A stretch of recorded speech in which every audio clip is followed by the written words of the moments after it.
If my internet, there we're live. Yeah, live. It is Friday. Yeah, it's Friday. Friday Is out. Yes, Friday, June 24th, 2022. Oh my goodness!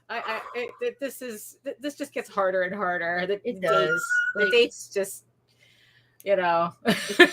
It stands through the hourglass, Daphne. It's like I can't handle having a crisis of faith every time we do a vlog and you say the date. Oh my gosh! Throw this intro.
Infamous gunslinger Desmond Gibbons, better known across the Wild West as the Cactus Kid, comes to the sleepy town of Clarkson. Trouble finds him in the unlikeliest of sources, the sheriff. After their conflict, the Cactus Kid finds himself inexplicably wearing the badge of a lawman. Later, while on the trail of a serial killer, he and his deputy run afoul of a powerful druid, and the events that lead to the Cactus Kid's transformation into the hulking, four-armed projectile reptile are even more than the druid bargained for.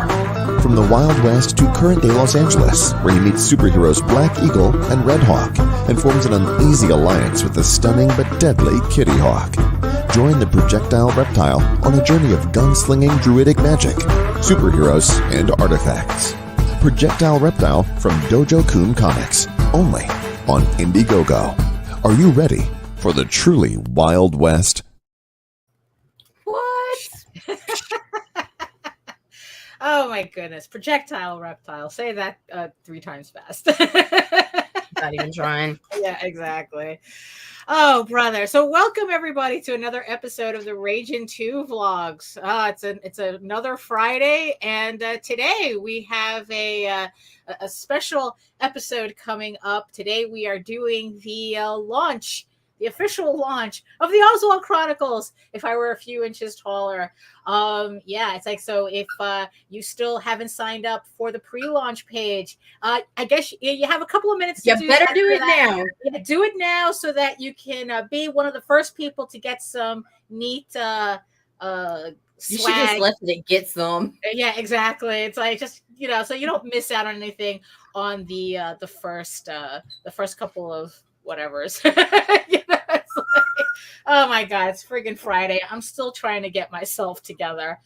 So welcome everybody. My name is Daphne Lage, and I'm a cartoonist, illustrator, and comic book artist from New York, which explains a lot, but hey. I've been self-publishing comics since 1992, and I am known for the funny animal fantasy adventure Tall Tales, which is now on Kickstarter with 19 days to go.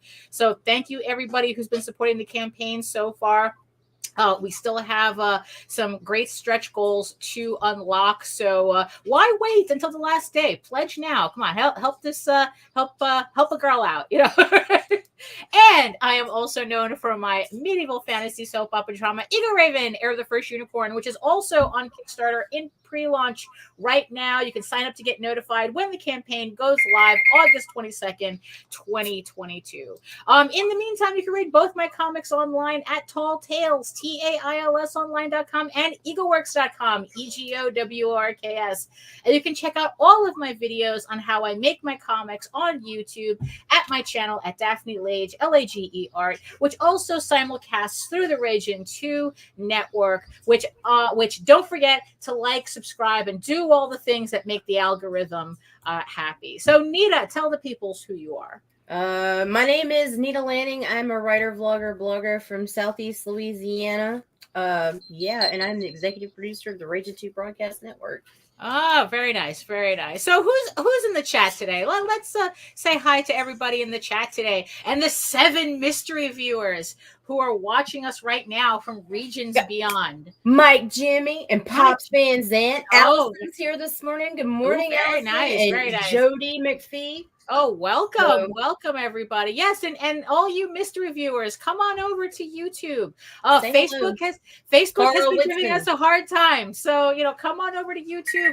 Join the sexy people in the chat.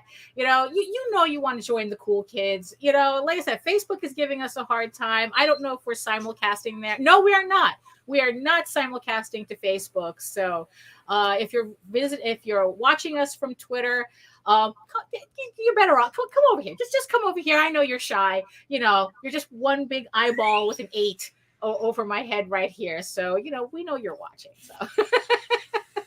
So let's do a little housekeeping before we get started. What do we got? What do we got?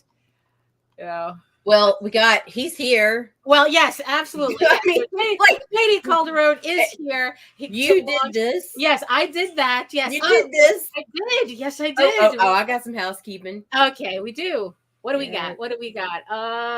Dirty Housewives of Comics. Oh, yes. Oh, very nice, Nita. I like that. We got to put a pin in that.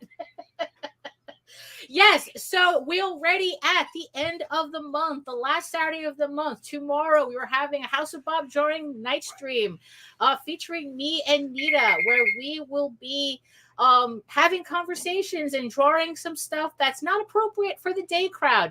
This adults only live stream features me working on some dirty artwork that we know you want to look at. So we're gonna make your mama blush, and she's still gonna like it. Your mom reads fanfic. She has her own account on AO3. So also in the meantime, talking about all these campaigns, save 5% on your next Gemini mailer order with our coupon code. Oh, with our coupon code, whatever. Oh, I'm Canadian now. Ragin 2. It's like send all your books out in style, with our coupon code, save 5%, the deal, And if you have any questions, any comments, you want us to discuss something specific on the show or something not specific, you just want to, you want to ask a question, go for yours. You can email us at raginabc@gmail.com and Nita will sort you out. Oh, yeah. And by the way, House of Bob tomorrow night, 10 p.m. Eastern to midnight. Just so everybody knows where to find us. So why don't we just bring them in? How? Hey, how you doing, guys? Oh my goodness! It's 11 a.m. It's 11 a.m. and it's too early for this. Yes, it is. Way too early. I should still be asleep. Right, exactly. But before we, start this glorious pre-launch, why don't you tell the peoples, who you are, in case for some reason they've been living under a rock all this time. Right. So I'm JD Calderon. I'm the writer and creator of the Oswald Chronicles and Tall Tales, and that's pretty much it. I'm, like I said, a writer, a creator. On Sunday nights, sometimes I appear on YouTube to have a podcast, and that's pretty much it for me. And harass his fellow creators. Did he just become that guest? Yes, he did. He totally did that to us. He just became that guest. But hey, it's it is like I guess what he's still nursing his coffee, so he hasn't woken up yet. I'm very much nursing my coffee. Yes. Oh my goodness. I'm gonna be all jacked up by the time this is done. Seriously. Oh my goodness. Okay, so what do you want? What do you need to know from me? Just give me instruction. I'm a very simple person. I'm a guy. You know, yourself. Make us want to buy you. What do you mean? Go read the Oswald Chronicles. The OswaldChronicles.com. It's all there. Go enjoy it. You understand? Right. Go check out the campaign. I don't know. Did you launch it? No. We're going to. Go here launch. we go. Here we go. So here it is. The Oswald Chronicles. Let's finally get JD out of his dreaded pre-launch phase, because we all know how much he hates pre-launch. Yes, I hate pre-launch. Yeah. So there we go. So I'm going to press the button. Hit the button. Right, here we go. Thank you. Okay. Right. Very good. Up. There you go. And listen, I don't know if you guys notice, I usually have Daphne launch these things, because if I launch it, I'll launch it at like 2 a.m. Right. It kicked back. Are we having a George moment? Oh no, here we go. I thought we were having a George moment. Oh, okay. All right, there we go. Yeah, there we go. I tend to check off all the little boxes whenever I can. So right, yeah. So here we are. The new Oswald. Hold on, let me just find myself here. In chat. There we go. So here we are, the new Oswald, which, by the way, I sent out the last of the Oswald rewards from the last campaign a couple of days ago. I still have to finish off a couple of sketch covers, and that's the last of it. So now you can support this new campaign with a clear conscience. So if you want to. I want to show everybody something that I haven't been talking so much about. Right. But, okay. You just put me up on screen. I'll show this. There we go. Ooh, all right. So look. So this is for the first 45 backers, physical backers. Everybody's gonna get this sheet, and these are all stickers. So it's 4 sheets of stickers. And what I like about this sheet is that I have illustrations by Jade Gonzalez, Daphne, Aurelio Tillis, and I'm forgetting that guy's name. But it's a 4th artist, and it's really cool. It's a very, very nice piece. So you have a lot of different art styles. See, on that's why it was important to do to sign up for the pre-launch, so that you could make sure that. And then you'll also get this. This is a coaster, right? So I thought that was kind of cool. And this is by Manix Aurelio. And you get one of these guys, which is a pin. Right, so it's a little pin of Oswald casting some magic there. Oh, very nice. There you go. I like that one. Yep. So that's for the first 45 backers. So you got to get in there quick. You got to get in there fast. So. Right. So thank you for our first backer. Yes. Let me see. Let me just refresh this. So we have a first backer breaking the ice. Thank you so much. So why don't we? Oh, how do I have this open? Hold on. I don't know how Nita handles. Right. Well, I was going to also show off, this is the cover by Aurelio Tillis, right? And just to show off some of the interiors, right? I mean, you can check it out. His art style is a little different. Yeah, we're going to get a closer look at that when we go through the campaign. All right, cool. Yeah, that's nice. Yeah. So I thought that was pretty awesome.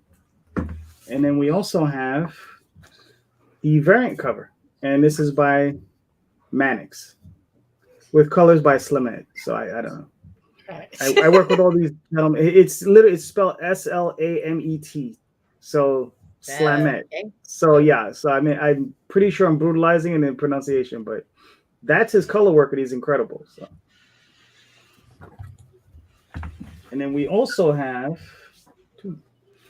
This is the first issue of my 100 Artist Project, where I'm working. I will be doing my best to work with 100 different artists on Oswald. So, and they're going to be short stories. And this takes place during a period where he's in Dream, and he's an emperor, and you can see there he's and this is in full color. And I'm going to try to maintain the entire series in full color, which is going to be kind of cool. But they will be coming out very slowly. But the very first one is illustrated by Jade Gonzalez. She's the main series artist, so I thought it would be cool to start it off with her artwork. And then the second story, let's not give away too much here.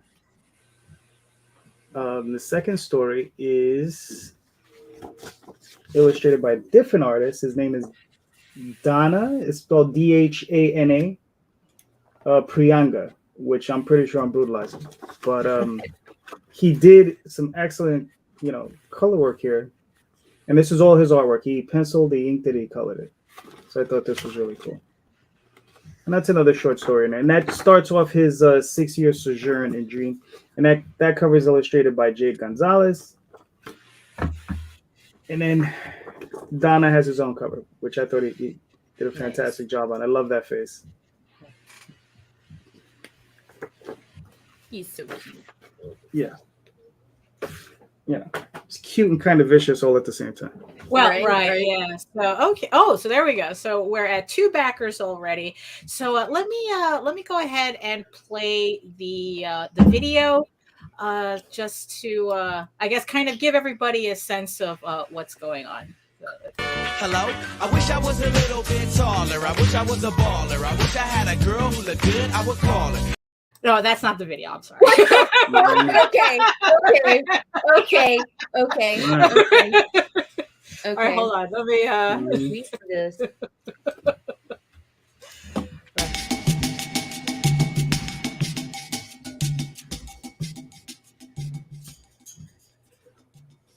Hello, my friends and fellow Oswaldians. This is JD Calderon, and today I bring not one, but 2 exciting stories in Oswald's life. To start, we have the first issue of If I Were a Few Inches Taller, illustrated by Arenio Tillis. In this adventure, Oswald's neighbor Ordith finds himself at war with a troll who wishes to eat him, and Oswald is caught in the middle. What is a gentle mouse to do? The second book being offered is a book I've been thinking about for a long time, and it's very near and dear to my heart. It's my 100 artist project, where I will do my best to work with 100 different artists on various stories, all featuring Oswald as he begins his 6-year walkabout in Dream, where he discovers the true cost of his power and how he reconciles with that cost. The first story in the series is illustrated by Jade Gonzalez, and the second is illustrated by Dana Prianga, all in full color. So please, check out the various rewards. We have sketch covers, pins, prismatic foil covers, t-shirts, and all other kinds of goodies for you to enjoy, along with various add-ons. Thank you all once again for your time. JD out.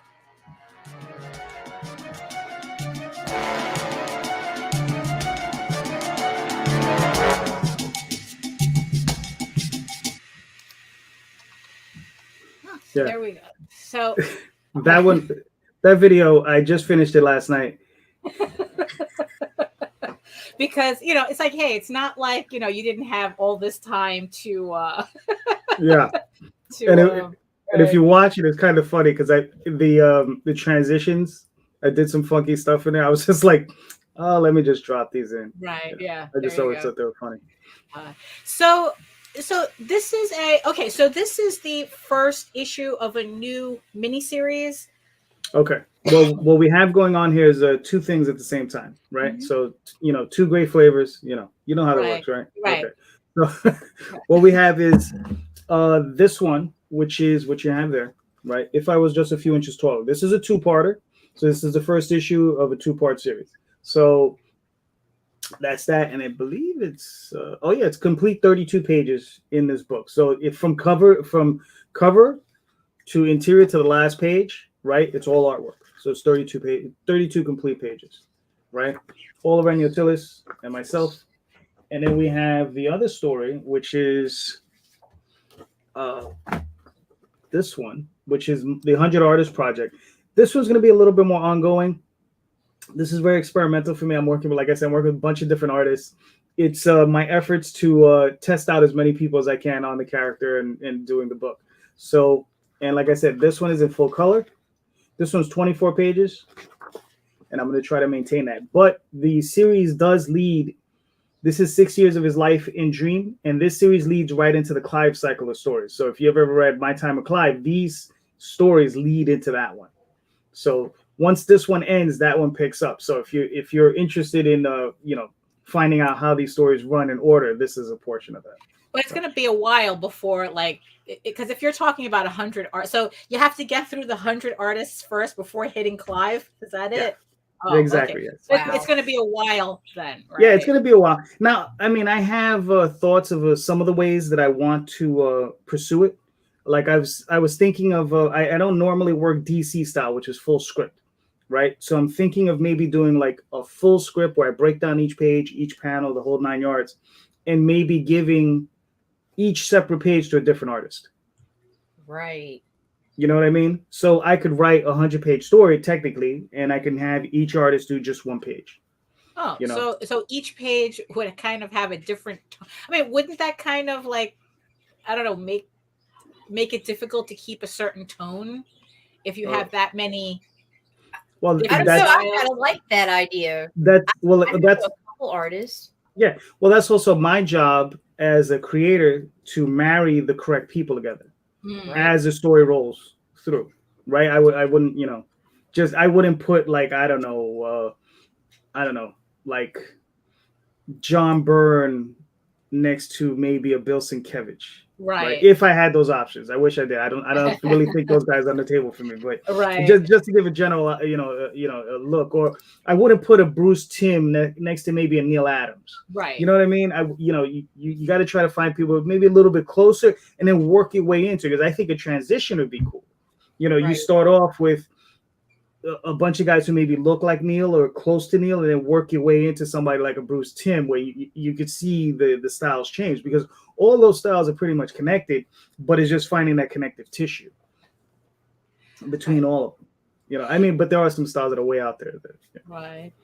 Now so you say here that this is a reader-friendly adventure. So what does that? What can you clarify that? Like, yes. Like if someone's never heard of the Oswald Chronicles before. Here's the thing about these separate series. When I originally started the Oswald Chronicles, they were meant to be short stories, and they were meant to be short stories that were individual unto themselves. So you didn't need to read a before or after. Okay, and that's when I was writing prose. Now, transitioning over to comics is a little bit more difficult because you need more space, right? So if I was just a few inches taller, that particular story encompasses those two issues. You really don't need to read what happened before or after to enjoy this story. It's a story in and of itself. You don't need anything beyond those two things. It's funny, in the video I say there's a troll that's coming after Ordith.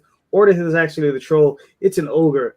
This is why you're not supposed to do these things at 3 a.m, folks. Right. Yeah. Yeah. Also, this is an ogre that wants to make Smurf stew out of him, right? It's like... yes. He already, in the story, it's explained that he's already done it. He's already, yes, ambitious, insane, crazy, maybe not too bright, all those things, all in there, But you wouldn't be in comics otherwise. Exactly, and that's the thing. It's the fun in working with different people. Right, it's the fun in seeing those different expressions for what I'm creating, right? Because everybody brings something different. The way Mannix, on the right hand side, the way he draws is how you doing, Nathaniel? It is different than the way Aurelio draws him. Aurelio has, I think, some of the most awesome looks. He does some funny stuff with Oswald. Especially with his expressions. Yeah, you could probably do an entire flip book just on that. I could probably get them all together and just do a flip book just on Oswald's expressions, just the way Aurelio draws them is fantastic. Yeah. But like I was saying though, so these are just short stories.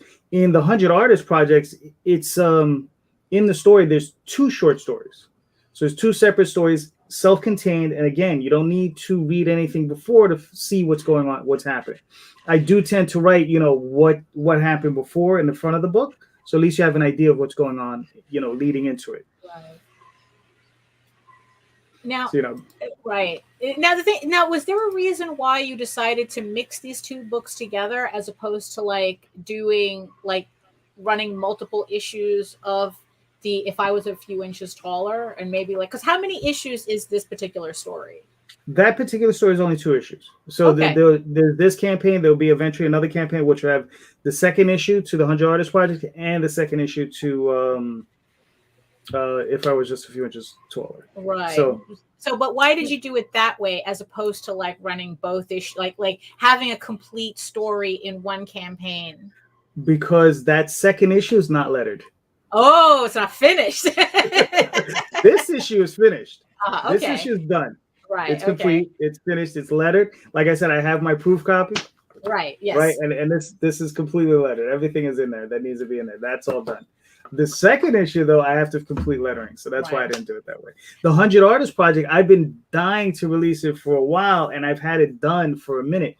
And it's funny because I just had this one reprinted. This is the proof, right? And I saw it, and I was horrified, and I had to go back and touch up practically every page with the lettering. I was just like, what the hell?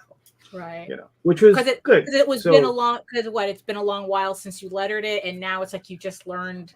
Yeah, it was the first time I was really looking at it, and sometimes I had lettered this a while ago, and I just started having like a standardized template that I use for all of my pages now. So that's important. So at least everything's consistent. Yeah. And here's something I wanted to show everybody. Okay. Well, this is on here. So that's just an illustration by an artist named Booyah on that I got from DeviantArt. I just like it because it's just funny looking because it's just a really, really different look for Oswald. And that's what I mean is like, just trying to find. It's like a fat little hamster in that one. Yeah, he does. I've got a few of those interpretations. It's kind of funny to see it. I try to explain to people, no, he's probably a little bit more physically fit. Certainly more physically fit than the author. So,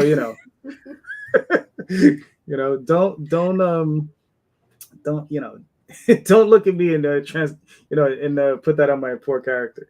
So.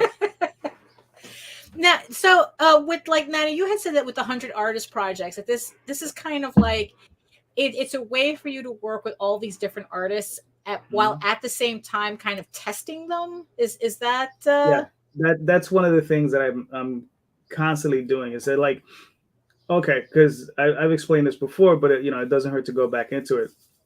The project is it's a little bit large, right? I'm already about 1,600 pages into it, probably 1,700 by this point. I don't even know. But what I'm doing is I'm constantly looking for new artists.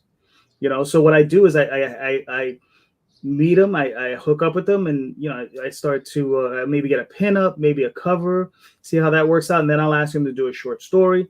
And then, if I have the funds, maybe I'll carry forward and I'll hire them to do, something longer. So, and that's what happened with Arenya. And that process took, 3 years. So, it took me 3 years to get to a point where I was willing to commit to be like, okay, here's a longer script. So I'm working with him, and that's been really cool. So what's the hardest part about like trying to find an artist for your project? Because that's always the lament, right? It's like, how do I find an artist? How do I find an artist? Right. There's always the issues of capitalization, right? Do I have the capital to finance it? That's always an issue, right? Being a small press publisher, that's why these Kickstarters are important. That's why it's also important to try to keep growing them, right? So we want to get to that next level so that I can keep hiring artists. Just to let everybody know, like this particular project, it just might as well be a nonprofit because I make no profit. Everything I get back goes right back to the artist. You understand? I don't have a problem with that. I work a day job. I enjoy my coworkers thoroughly. I love hanging out with them, doing the job, and that's what I do during the day so that I can do this at night. And this is the sort of thing that I really enjoy. So yeah, that capitalization is the first one. The other one is finding an artist who can interpret and capture the character. You understand? So it's important to try to find people because I've had at least 2 or 3, I think it might have been 3, big artists that I met at conventions who I've tried, I said, listen, you do it, they would do a convention sketch or whatever illustration. It charge 30, 40, 50, whatever the cost is. And you see a couple of them go into a panic attack practically when they see it's a mouse, they can draw Superman, they can draw Wonder Woman, they can draw all these various characters in tight suits just fine. But when you ask them to draw a mouse, they freak out. They're like, oh my goodness, how's that even possible? How can I do that? So it's just one of those things, finding someone who can capture the character's likeness. Yeah, like furries seem to be furries and animals just in general seems to be that that line that a lot of artists, a lot of more, I guess, like more mainstream type artists just cannot cross for some reason. Oh, like, you can totally tell when it's like recently, I'm not naming names. There was a campaign. It was a furry campaign. And you could tell about 2 or 3 of the 50 artists, that was their first time ever drawing a furry. Right. Yeah. Right. Yeah. It really, like, there's particular things that they just cannot understand how it works. Yeah. I mean, when I'm looking for someone, what I'm typically looking, and I'm looking through their portfolio, what I do is I'm looking for someone who draws a lot of monsters, right? So people illustrators who can primarily draw like a lot of monsters, and not, like werewolves are good, big cats, that sort of thing. Once you see they can draw a lot of monsters, they're like, okay. And then you can see a lot of creatures. Then you could probably tell it says, okay, this person could probably take on the project, or you take on the character without a lot of problem. But when you just see someone who just draws like straight ladies, right? Like you see their portfolio, it's just women. I mean, I've seen portfolios like that, it's just women. And don't get me wrong, women are fantastic, but yes, but it doesn't suit my purpose. Right. I mean, it's like if it's just a portfolio of a bunch of different butts with different shines on them, you kind of think, I don't think this might work out. Exactly. Yes. So yeah, that happens all the time. And then, or if you just find someone just does superheroes, right? That's all they're drawing. They're just drawing superheroes from end to end. You're like, there's not really that big, that gap just isn't there. And then, and then it's rare to see them lean into fantasy on top of that, Right. So, and then it's like what? And then the next hurdle is at whether they can do sequentials or not, right? I tend to just focus on people who are already doing sequentials. So I tend to just focus on those people. I don't try to convert like just straight up illustrators into sequential artists. I'm like, that's literally. No, strongly encourage it. Yeah, definitely. But it's.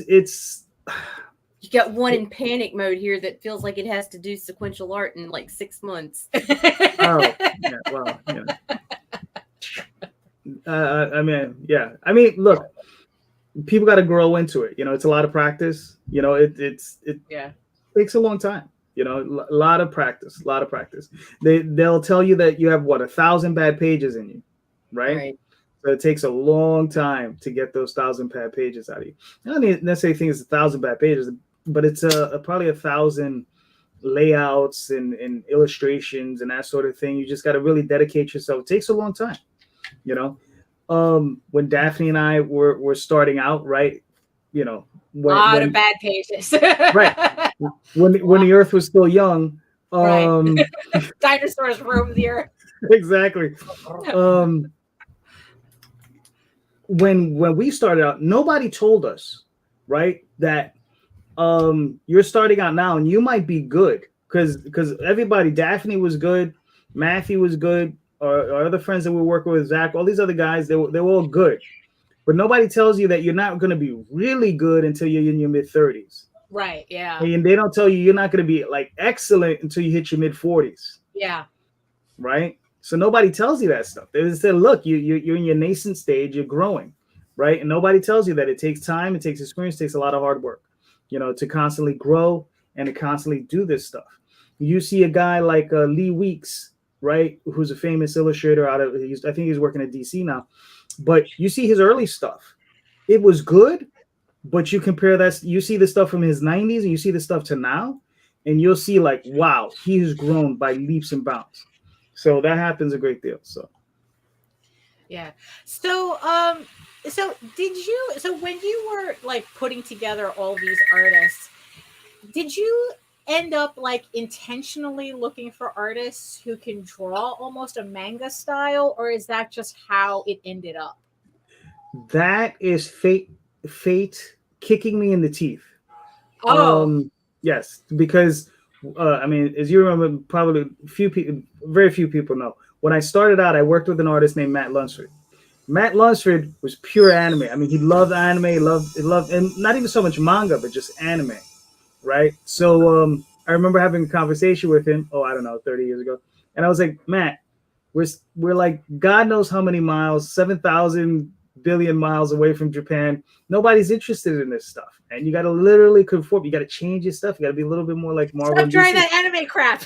Pretty much, right? It was pretty much that.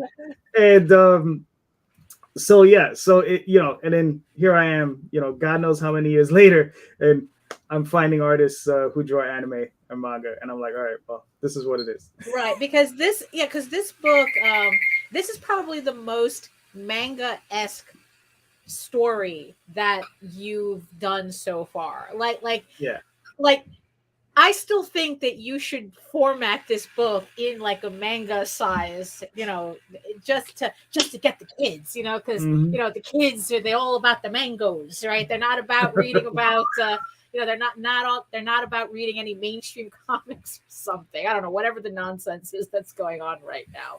Yeah, I mean, so is there like, do you kind of like have that plan to like reformat the book so that it fits in a more manga style, like manga format, to kind of attract that readership?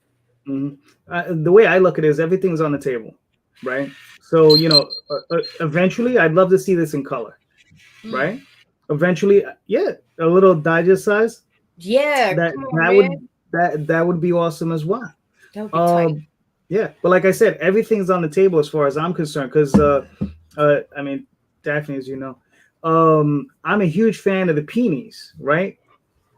Where the Peonies, ElfQuest is like, all lines go to ElfQuest, all roads lead to ElfQuest, right? Those two, Richard and Wendy, or Wendy and Richard, however you want to put it, what they've done with their property. I mean, I remember buying those titles when I was like 13 years old. Right, and that's a long time ago, right? And they'd already been producing those books probably for 4 or 5 years before that, and they kept that property alive through various publishers, through various formats, magazine size, comic size, digests, trade paperbacks, omnibuses, hardcovers, soft, whatever format you could think of, they had it in it. They did it, So that for me, that's huge inspiration. It's just like, always keep the work in print, right? And do it as in many ways as you can possibly do it. Because you're always going to meet new fans, You're always going to meet somebody with a different preference. I prefer hardcovers, right? You got other people who prefer trade paperbacks. You got other people who prefer digital, right? So it just depends on what you're looking for. I mean, like I said, I'm very open as far as like formatting and finishing and all that stuff. I'm open to all of it. Right. But like I said, one day eventually in color. I'd love to see it in color. Well, what's your ultimate like goal with these books? Like, what do you want to see? Like, you want to just see all the formats, or is it like one particular format that's kind of like the minute you can do it, you'll do it? Slightly oversized omnibuses. So it's like I love the way Marvel does it. They're a little, maybe an inch and a half taller than your standard comic, a little bit wider, obviously, and it's nice and beefy, about that thick, 400 or 500 pages per book. Sometimes 1,000, depends on the book, and in full color. So that's my ultimate goal for the whole series. Right. I'm so triggered right now. You're so triggered? Why? Because, dude, your books, just like, consistent sizing. And then what's the oversized omnibus, and I'm like, God, I try to keep you in one place, but you trigger my OCD so bad that I have to have you on separate shelves. No, I mean, but that's fine though. We're it should be all over the place. That's the way I see it. So then that way, when you go looking, right, you'll always see it. Right. Also, the books that she's referring to as well are the books that we literally made ourselves, and we were cutting ourselves. You know, so there's going to be a lot. So there's like a lot of discrepancies in the sizes because we were literally trimming them ourselves. No, I think she's talking about the chat books. Well, yeah, yeah. Yeah, I think she's talking about the chat books, which are a little bit small. They're digest size. So, or go ahead, hold them up. Oh, those, yeah, those. Yeah, you see, those are the ones we made. Yeah, those are the ones we made. Yeah. Yeah. Yeah. It drives me batshit crazy on my shelf. Look at that. See that? That's what it's getting red, right? Mm-hmm. Right. It's like, I mean, you know, it's like I'm trying to remember like when we did those. It's like I can't remember. The mid to early why there's an inch difference. Why there was an inch difference in the sizes. I don't know. We were just quite an inch. It's not quite an inch. God, Daphne, that's man math. Look at 8 inches. No, it's like a quarter of an inch top. But then again, when we were printing these books ourselves, we were just experimenting with everything. I fucking love them. I just like right, of course. Yeah. I mean, back then, you know, we were running a little POD business, and with our books, we'd always experiment with them, right? So we'd always try out new formats and whatever, and then always trying to find out like what fit best, right? So half the time Daphne was cutting them. Sometimes I think I cut one set, or I was binding one set. I don't even remember. But you know, you sometimes ended up with some odd stuff. You just go in there and say, "Oh man, this cover printed a little small." Right. Just go back to trim it to whatever it needed to be. So, yeah. You know, so with the amount now, you said that now the 1,600 pages that you said that you had for the entire Oswald series so far. Now, is that everything or just? I don't know. Right. It's like you don't even you're not. I haven't done a serious accounting recently. Like I just roughly come up with it's roughly 1,600 pages. Right. You know, with more to come. Right. With more to come. I'm getting pages every week. Right. You know, I'm getting pages every week. I get a couple of pages every week from Jade, and I get every couple of weeks I get 5 pages from Arena. Right. You know, and then sometimes I'll commission somebody else to do a few more pages. Right. So how do you organize all that? You know, it's like how do you like keep track of that? I mean, because it's like, okay, it's easy to say that it's like, oh, you're just the writer, you know, but you're wrangling all these cats, you're herding all these cats.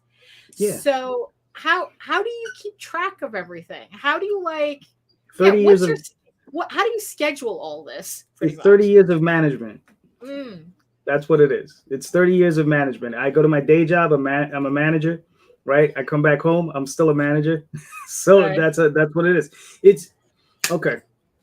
So it's basically breaking it down. So like you got to figure out what can you do, how can you do it, right? I mean, to be honest with you, I'm working with my two main artists, Jade and Aurelio. Those are my two main people. And to be honest with you, once you have the system down, it's not that difficult. Jade, I hand her a script. We've worked so long with one another. She doesn't provide me with layouts. Right. She just gives me finished pages, and that's fine. She knows exactly what she's doing. I trust her. And I've told her this. I trust you. I can count on, seriously, both hands, how many times I've had to ask her for a correction. You know, it just doesn't happen that often, right? Now, what's happening now is that I've been working with a lot of different cover artists. I've been working again with this guy, Donnie Hadi Jawa, right? Who's currently working on Vaporella. So he's doing some really nice work over there. But he's doing some new covers for me. And then I'm working with my color artist, Lament. And then I'm also working with Manix, right? And then I'm working with, I worked with, I think it's David Jackson, who did a piece for me. And right now the list is starting to build. So it is starting to get a little bit more confusing as to like who I'm working with and who I'm sending stuff to. And it's just like, oh, I need to start writing this stuff down. Oh, so now, yeah, because now it's gotten to a point where when you're dealing with 1-2 people, it's not that big a deal. But when you start to get into 4, 5, 6 people, and then what are they doing? who's doing what for where, because I have them doing various covers for various issues. There was one mix-up where what I'll do is I'll send an issue to an artist to do a cover. So I say, this is the issue that you're to base the cover on. So they'll look at the entire issue, pick out a scene or whatever, and they'll illustrate an issue, illustrate the cover. So that's fine. 2 artists accidentally got the same issue. So I got 2 covers that look they're not similar, but they're on the same scene, and they both look great. And I'm like, damn it, and I got 2 covers for this. Now I have 3 covers, because I always have one by Jade, and then I have the guest artist, the alternative cover. Right. So, it's a little nuts. So, but now it's just a matter of just keeping that under control. So, Right. And now I'm working with another guy, so we'll see how that works out. Right. Now, okay. So the way you run campaigns is almost infamous. Right? I don't know what you're talking about. Right. Yeah. It's like, we're talking, it's like, they're just, it's like, it's almost like you can't function unless you're running a campaign. And even then it's like, it's like you'll put together a campaign in a week and you'll say, oh, I'm going to run a campaign. You'll put together the campaign in a weekend and then launch it on Monday. So, but the thing is though, with the amount of work that you have, how do you organize that part? Like, especially when you're, it's like, Kickstarter is not like they allow you to run 2 or 3 campaigns at the same time. It's not like, you're limited to how many books you can put out at a time. And with the amount of work that you have, like how do you mitigate that? How much planning do you do with that? Like, like how far ahead do you think about, okay, I have this book, I have that book, and it's like, and it has to come out here, here, and here, or how do you do that? Right. Some people are serious planners. That's not me. I think I'm more crisis management, because that's what I do at work. Because I only get called when there's something's going wrong, right? They call me when something's going wrong. So I have to deal with an issue, right? So crisis management. So that's what I'm into. So what I do is, as it's done. So I have a catalog of stuff that's finished, right? And then as it's done, I say, okay, what's next? So I have an idea what's going on. I actually do have a list for my next 16 campaigns, right? So I have enough material for 16 campaigns. And then the thing is, that list keeps growing, right? So I have that list, and I more or less have something worked out, but I don't keep to a firm structure, because sometimes things change. So right. Sometimes you want to plug a book in here, you want to plug a book in there, and it's a little bit loose, right? And it may seem that there's no method to the madness, but there is a little bit of method to the madness. So okay, so go ahead. No. So you have 16 campaigns, roughly. So how? All right. So now, okay. So I have to put out these 16 campaigns now.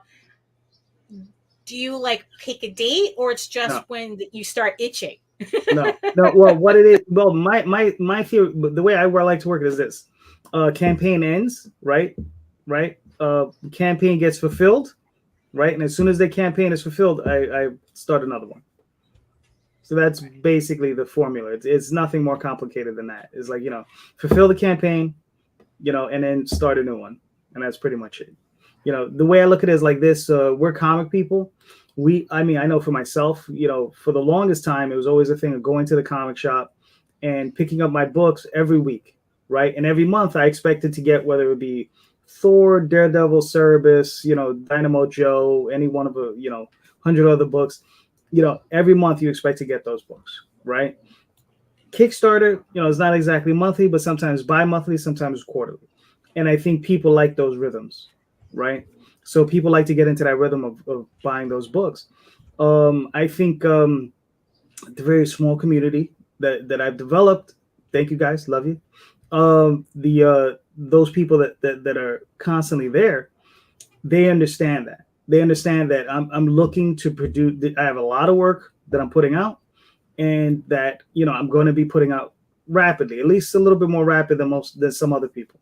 And it's consistently the same thing. The only 2 projects I'm working on is Tall Tales and the Oswald Chronicles. So they understand that they're going to, at least get, I don't know, 6 issues a year, sometimes 8 Right. issues a year. And I think that's what people want. I think people want it because they keep buying it. Thank you. Right. Love you guys. Well, that is the idea, to build an audience that's always there, regardless of how many campaigns. Right. That now, so do you only think about your campaigns as just the next one, or do you kind of like look ahead, like, because you have this list, but it doesn't sound like you really schedule No, your 16 campaigns, like you're not looking at a calendar, or something. No, I don't. No, like I said, I'm just going as I feel my way through.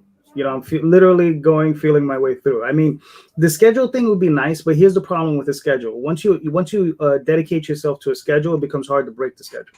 Right? Yeah. And that's good. And what happens when you do?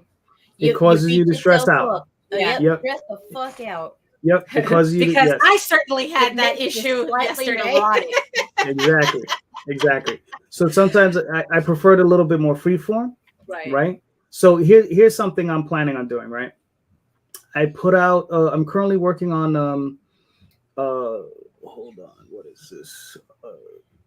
She is the best parts of me. Right. That's a story that I wrote a while ago.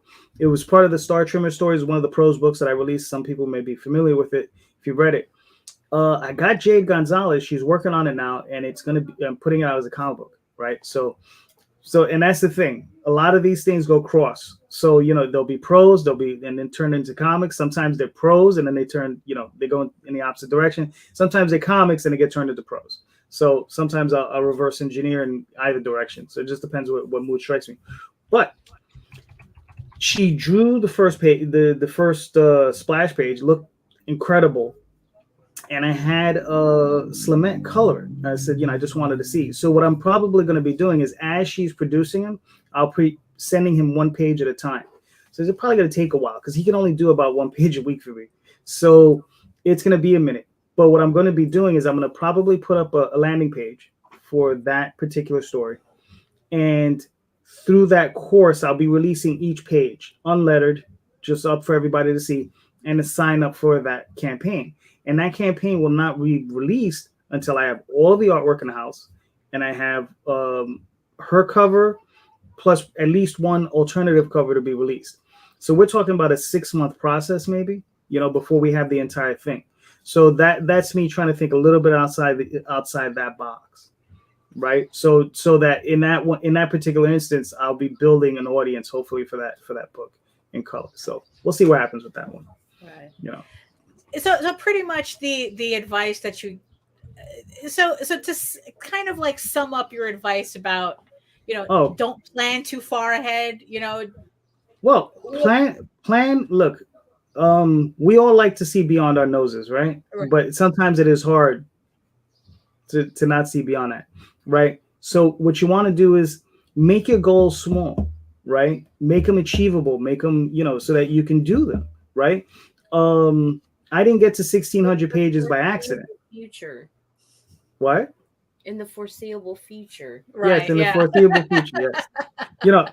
I didn't get to 1,600 pages doesn't happen by accident, right? That's something I worked at, and it took a long time. I worked with Jade, I don't know if it's 10 or 12 years now, who knows, right? But I've been with her for a minute. Same thing with Daphne and I. I mean, we've been working on Tall Tales forever. Right? Those issues, that's not an accident. We just kept working at it. But we set small goals. It's always one issue at a time. Mm-hmm. Right? So you set that one issue goal, and and you can't say, sometimes an issue, things happen. There was a point several years ago, Jade had broke her hand. Right? She had an accident. She broke her hand. She says, look, I can't draw the book. Blah, blah, blah. If you want to find another artist, blah, blah, blah. And I said, no, I'm going to wait, 10 weeks for her to recover. Maybe another couple of weeks to, give her an extra time. You're not worried about 2027, right? What? You're not worried about 2027 yet? No, I'm not. No, I'm not worried about 2027. No. Yeah, so, but you gotta roll with those things. Sometimes, something may happen where Jade can no longer draw the book, or Renu may not draw the book, and I have to roll with those punches. So you gotta be able to roll with that. So yeah. So if you set yourself like tight deadlines, the only way I feel you can really do that is if you have like deep pockets. You know, if you got $1 million to burn, or you know, if you got a couple $100,000 in your war chest, then yeah, do whatever you will do, right? But because I mean, then you have the money. that's assuming that you know you're outsourcing a lot of. Well, no, I'm asking because that's exactly what happened. Mhm. You know, it's like I was there. I was watching an older video with me on Sam and George, and I was talking about how I had this plan to have all these books done by the end of the year, and this was at the end of March that this interview happened, and now we're almost in July, and it's like technically according to that video I'm behind, but what I didn't account for is that this novel was going to pop up out of nowhere. Right. Yeah. You know, and that was a detour that I had to make. It's not like I could say, okay, I'll do the novel later. It's like I had to stop everything and work on that novel now. But because I watched that video, it put me, you know, it's like it completely freaked me out because, oh my God, I'm behind. And then Nita was like going, when does issue 8 come out? And I go, next year. And she goes, you're worried about about finishing a book that comes out next year. Yep. And I go, well, if you put it that way. Yeah. So I mean, exactly. Not just next year, because next year could be a few months away. 13 months from now. Yeah. You're 13. That's future Daphne's problem. Yeah. It's like I'm still I mean, it's like so looking over what I have now, I'm still ahead of the game. I just freaked myself out because I wasn't as ahead as I wanted to be. You freaked yourself out because you looked back. What's our rule? Exactly. Don't look back. We're not running that way. You know, exactly. You know, the number one first rule of marathon running: don't look back. You're not. That's not the direction you're going. Shit before you start. Yeah. That too. There you go. I mean, like I said, it's always a thing about moving forward. So it's like. Yeah, it's gotten to a point where it's like I could look over on my shelf and there's a big pile of comic books over that I've created. And this is, I don't know, just a drop in the bucket as far as I'm concerned. There's a lot more to go through.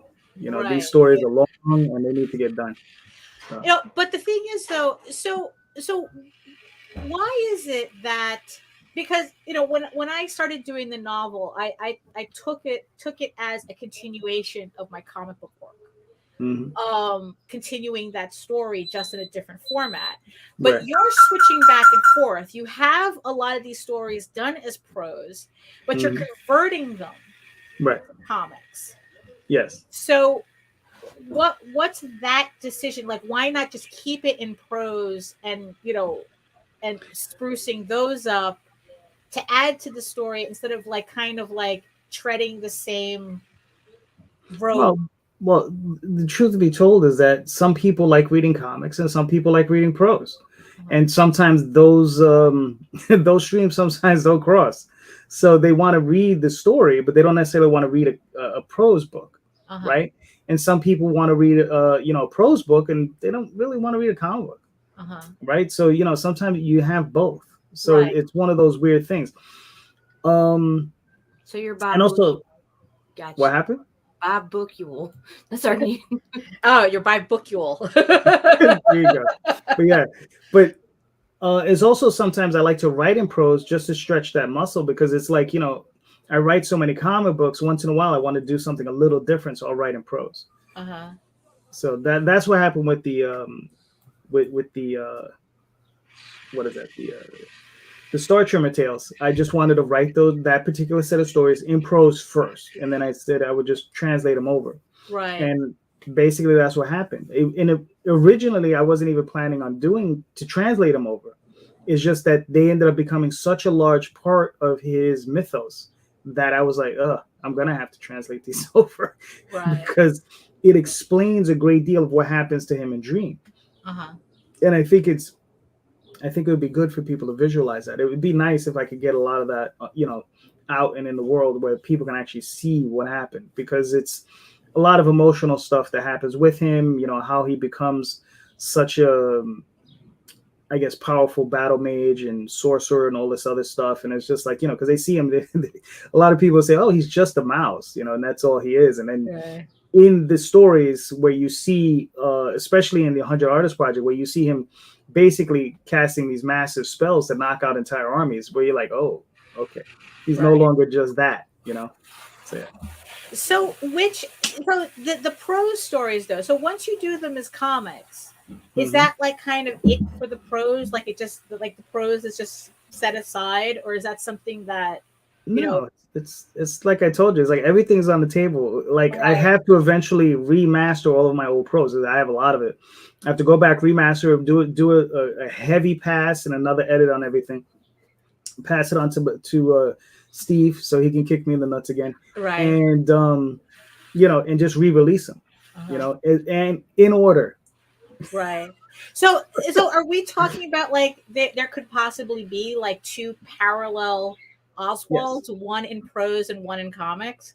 Yes, definitely. At some point, what I wanted to do at some point was just to have both. So I wanted to have the entire series in prose, which may happen, right, and the entire series as well in comic format. And what you could go back is see the differences between the two. If you read My First Day as a prose story and you read the comic, you're going to see differences. Right. Because, you know, I get a little bit more into his head in the prose, whereas that's kind of pulled back to let the visuals speak for themselves. Right. You know, in the comic. So, and that's where, I guess that's where the real issues come in, right? Is just with the prose, you can get a little bit more into characters' heads. Yeah. There's the story that Aurelio's currently working on. I had to pull out probably 10 pages worth of prose from that comic. So I was like, okay, this entire section has to come out because it doesn't serve the story, right? Right, yeah. Whereas actually, it wasn't even 10 pages. It'll probably come out to 10 pages as comic book pages. It was only like a page in the prose, and it was just a bar scene. Everybody's talking and having a good time. Whereas it didn't really serve the purpose of the story as a comic book. Right. You know, because that real estate is very expensive. So you got to, you know, whereas in prose, you could do a page, boom, you're done. And it's nothing. Right. But in comics, you know, that could be 10 pages. Right. So, and depending on what you're laying out per page, right. Where you're talking literally real estate is expensive. Right. Exactly. Right. Yeah.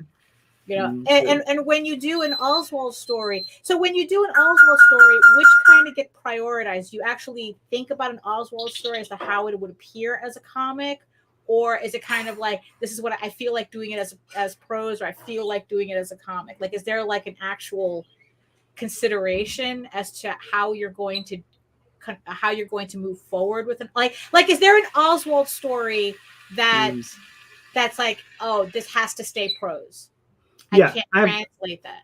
I have a few of them because there's it's not so much I can't translate them, but it's like they sometimes don't make as much sense visually. Right? So it's like, you know, this story is like a lot of headspace, right? So it's a lot of like, you know, it's just a lot of head garbage going on. So you just got them talking and whatever, and it makes sense as a prose story. Whereas as a comic book, you know, do you want to have that many talking heads? You know, you have 30 pages of talking heads. It just doesn't make any sense to do it that way. Right.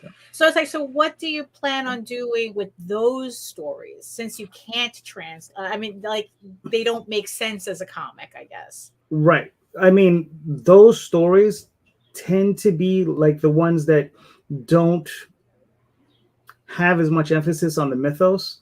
Because again, when I first started Oswald, he was supposed to be a narrator and telling other people's stories. Whereas, and some of those stories are that. So it's him telling other people's stories. They don't play as big of a heavy part in his story. So, yeah.